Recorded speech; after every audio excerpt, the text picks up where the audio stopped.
Bangladesh-India energy deal: 180,000 tons of diesel to flow in 2026.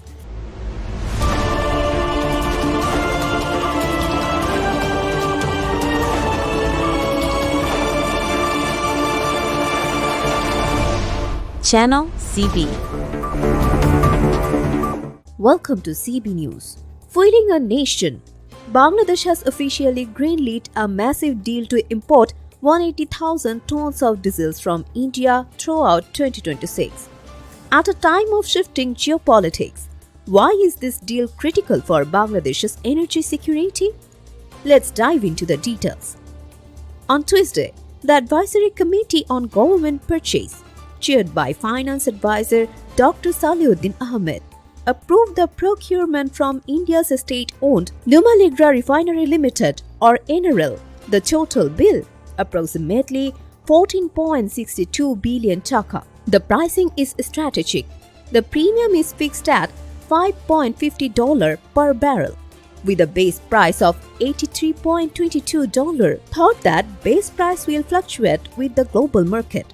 So, how does the fuel get there? Gone are the days of relying solely on trains. Most of these diesels will flow through the Bangladesh-India Friendship Pipeline.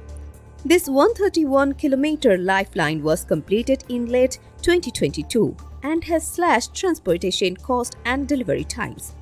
This is part of a 15-year long-term agreement.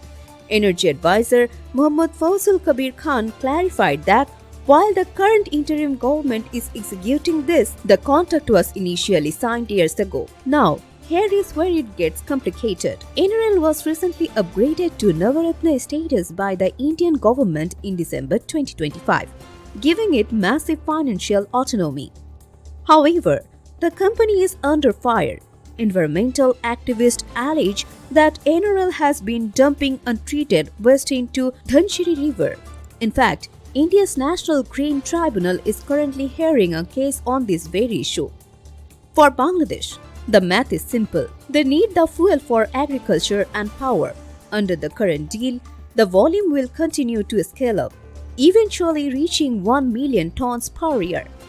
Is this long-term reliance on a single source a masterstroke for energy security or risky bet? Let us know your thoughts in the comments below. Don't forget to like and subscribe to our channel. Subscribe now for daily news and updates.